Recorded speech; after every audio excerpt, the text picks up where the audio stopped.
Hey there everybody, it's Dice back again, and look, I got my Keyforge decks finally.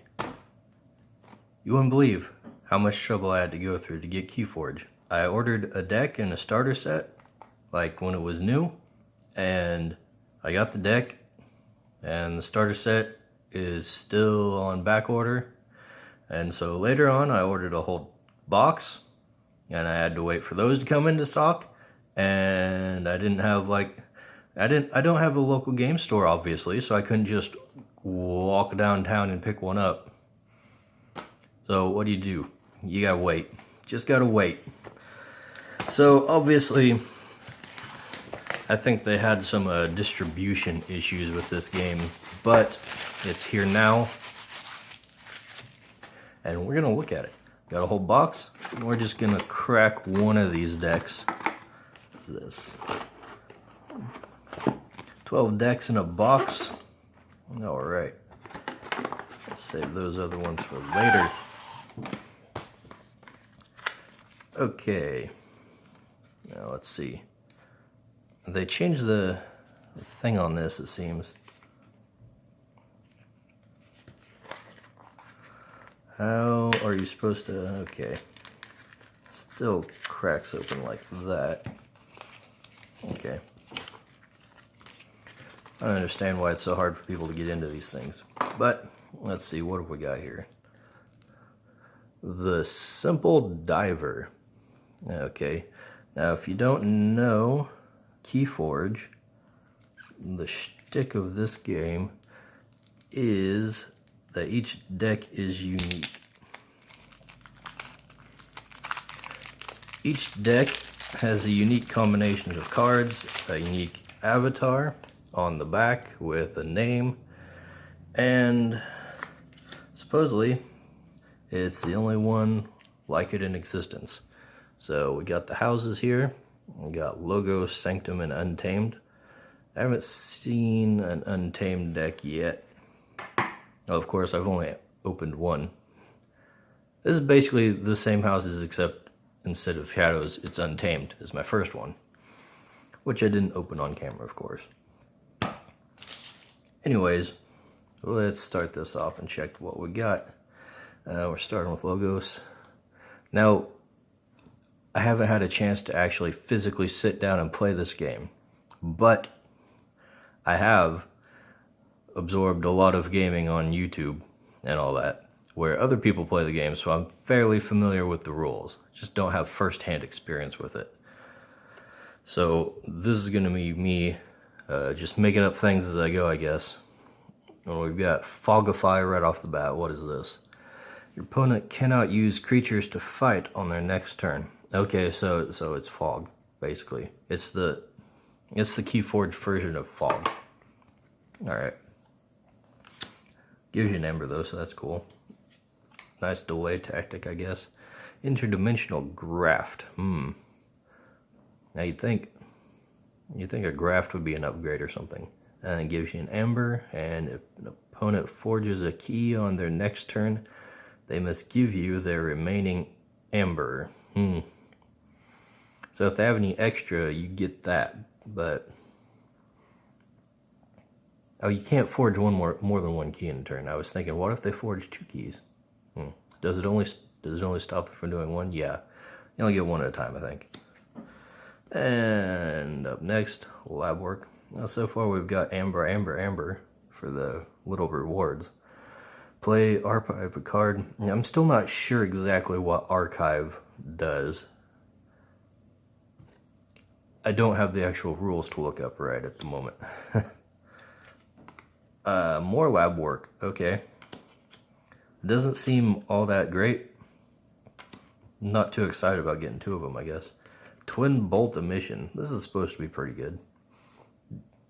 Gives you an amber and deal 2 damage to a creature and deal 2 damage to a different creature. Cool. Mobius Scroll. That's a rare. Haven't heard of this one. Let's see. Action. An artifact. Archive Mobius Scroll.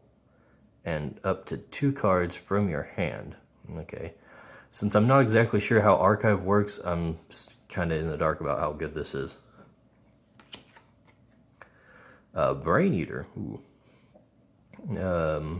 6 power. After a creature is destroyed fighting Brain Eater, draw a card. That's pretty cool. He's pretty big, so he's likely to actually kill something each time he attacks. He's only an uncommon too. Doc Bookton. Okay. 5 power, human scientist, reap, draw a card. Okay. Okay, yeah. Seems pretty good. Dr. Escotera. 4 power, gain 1 amber for each forged key your opponent has. Okay. When you play it. That's what, a maximum of 2 amber? That doesn't seem especially great. He's a little underwhelming. And we got 2 of them. Oh well, whatever. Titan Mechanic. 6 power.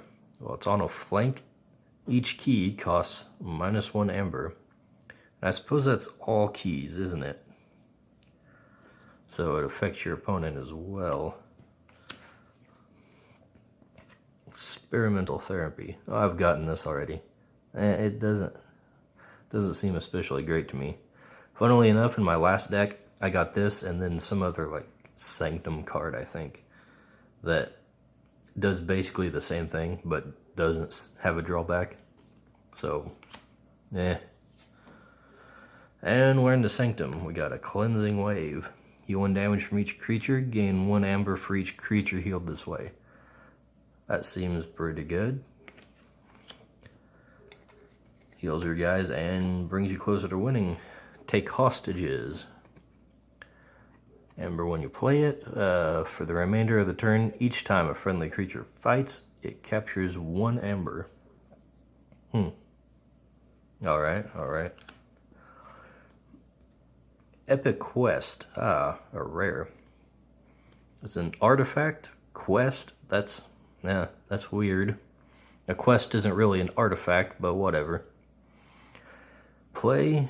Archive each friendly night creature in play. And Omni, if you have played 7 or more Sanctum cards this turn, sacrifice Epic Quest, and forge a key at no cost. Okay, so I guess the archive lets you save up things and then play them later, which is why the second ability exists. So you can kind of play your guys and then hold them back for later, and then play them all at once, and then get yourself a key. I think. Hallowed Blaster. It's pretty standard stuff. I've seen this in a lot of decks. Heals 3 damage from a creature. Whispering Reliquary. Action, return an artifact to its owner's hand.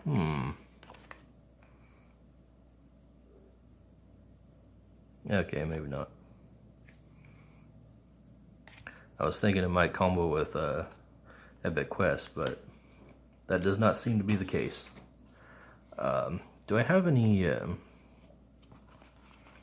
Logos artifacts? Mobius, not really.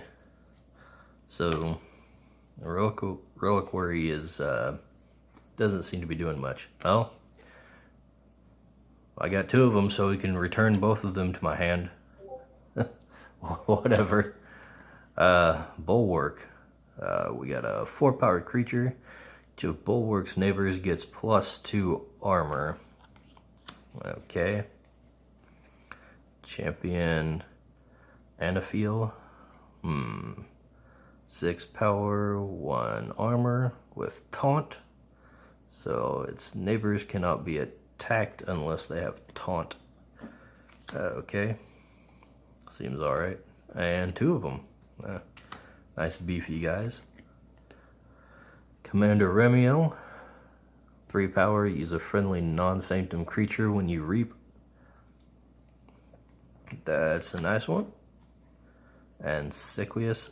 I wish they didn't look so much the same. It's really just a dude in armor with glowy runes.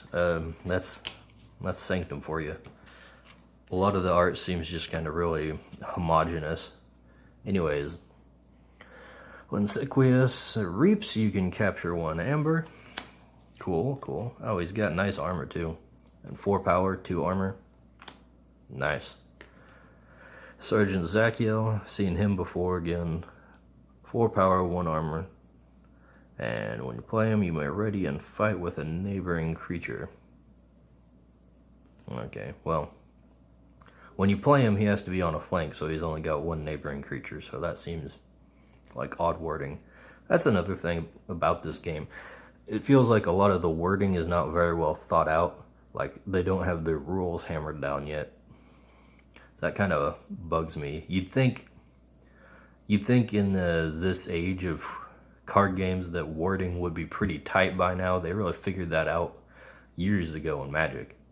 But for some reason, they still use kind of awkward wording in some of these games. And we're in Untamed.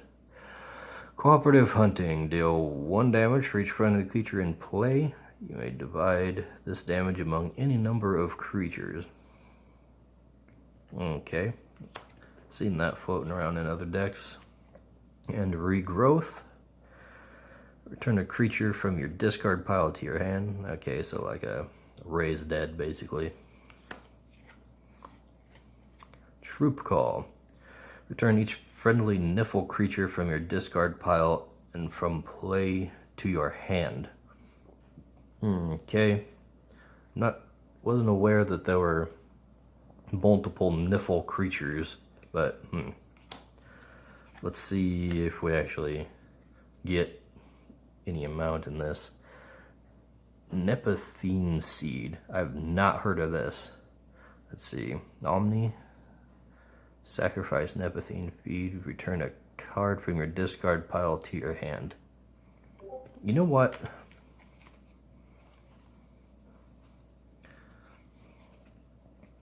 Like, this is what I'm talking about. Look at this.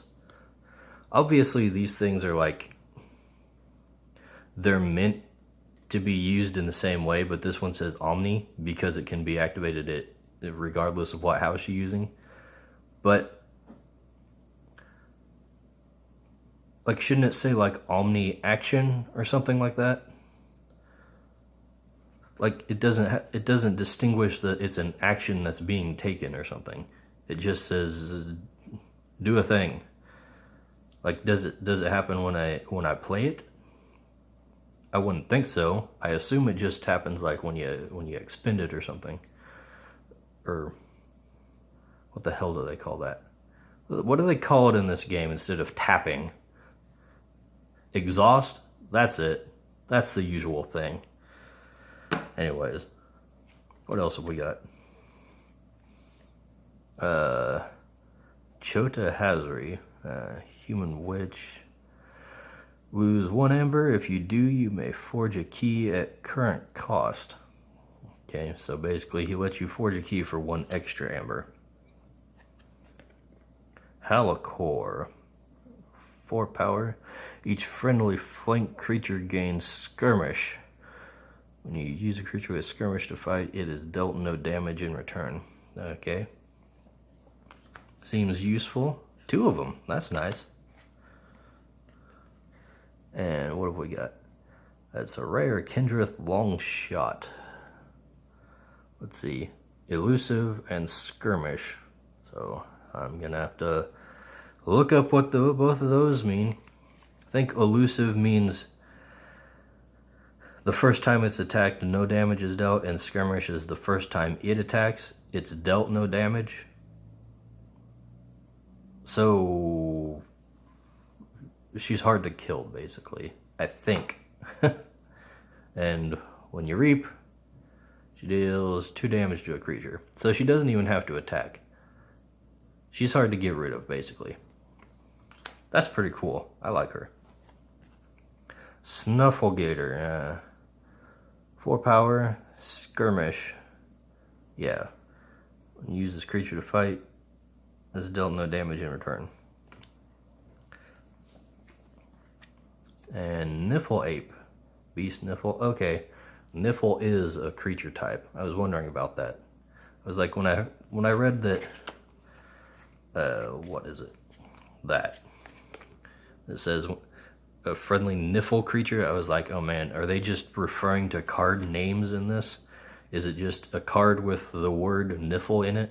But apparently not. It's an actual creature type.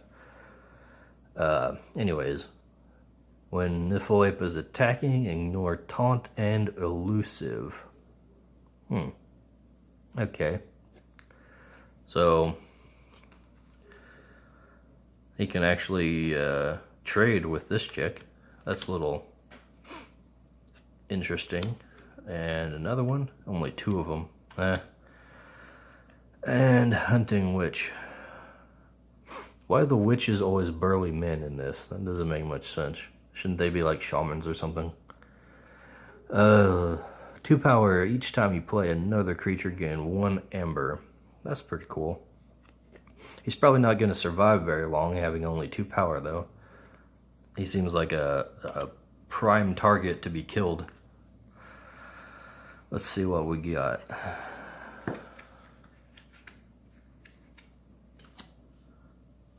There's a pretty good batch of untamed creatures right there, and a handful of actions and artifacts. And then we got, this seems like a pretty creature heavy deck. I guess that's good. You need your creatures to reap, and they're all pretty beefy. Let's see. And then I don't know what I'm gonna do with these. Like this, all my artifacts are like sacrifice things except for this one. Then what am I gonna do? I don't know. I guess I can return opponents' artifacts, but I mean, I guess I'll slow them down. I guess that's the intended use, isn't it? I'm just looking at it like a combo piece. It's like, oh wait, I can just use that offensively, I guess. So I guess that's a little better than I expected. Let's see, take hostages.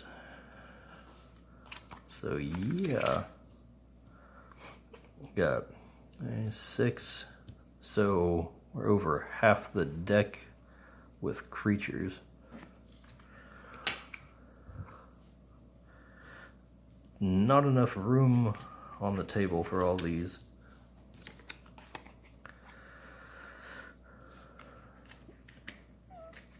So we got 5, 11, then